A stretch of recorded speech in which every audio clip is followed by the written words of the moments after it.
ഇന്ന് നമ്മൾ സംസാരിക്കാൻ പോകുന്നത് ഓവർ യൂസേജ് ഓഫ് നേസൽ ഡ്രോപ്സിനെ കുറിച്ചാണ്. നമ്മുടെ ഒരു ഹൈലി എഡ്യൂക്കേറ്റഡ് സൊസൈറ്റി ആയത് കാരണം തന്നെ ആളുകൾക്ക് പലപ്പോഴും അവർ യൂസ് ചെയ്യുന്ന മെഡിസിൻസിനെ കുറിച്ചൊക്കെ പേരുകളും മറ്റും തന്നെ കാണാപ്പാടായിരിക്കും.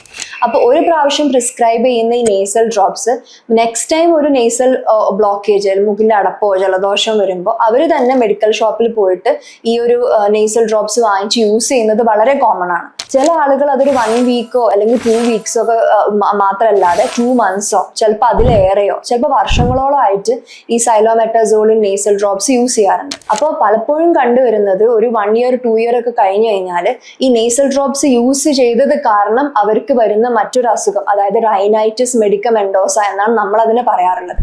അതായത് ഈ നേസൽ ഡ്രോപ്സ് കാരണം അവർക്ക് ഉണ്ടാവുന്ന നേസൽ ബ്ലോക്കേജ്, അത് പലപ്പോഴും അതിന്റെ ട്രീറ്റ്മെന്റ് എന്ന് പറയുന്നത് നേസൽ ഡ്രോപ്സ് കംപ്ലീറ്റ്ലി സ്റ്റോപ്പ് ചെയ്യാന്നുള്ളതാണ്.